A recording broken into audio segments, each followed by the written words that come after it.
एवढ्या उन्हातानामध्ये लसणाच्या वावरात आलो लसूण काढायला.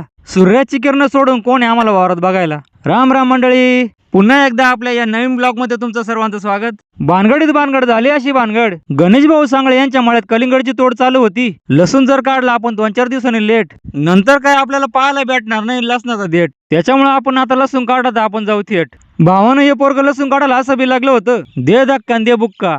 त्याला मी म्हणलं अरे एवढं उन्हातानामध्ये काय करतो, जाय घरी वय. लसूण काढून झाला नाही कुठं, लगेच आम्ही आलो कलिंगडच्या गाडीकडे. पोरांनी मला पाहिल्यावर असे खुश झाले, आता आम्ही व्हिडिओ मध्ये येणार. या पोराला तर असं झालं, नवरी हो का बावरी हो, हळद लावू का तशीच जाऊ.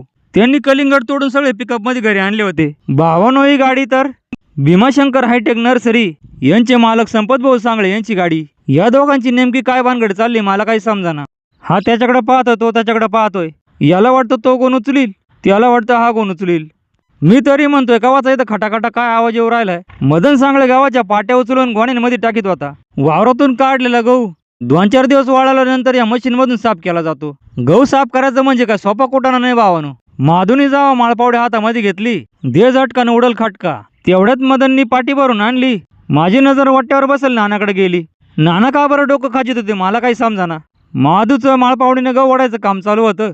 त्यांनी मला पाहिल्यावर त्याला अजून जोर आला. ट्रॅक्टरच्या मशीनच्या आवाजाने पार माझं डोकं उठलं. म्हणलं आता जाऊ द्या मोरच्या, आपण जाऊन येऊन घरी. भावांनो, तुम्हाला व्हिडिओ कसा का वाटला कमेंट बॉक्स मध्ये नक्की सांगा.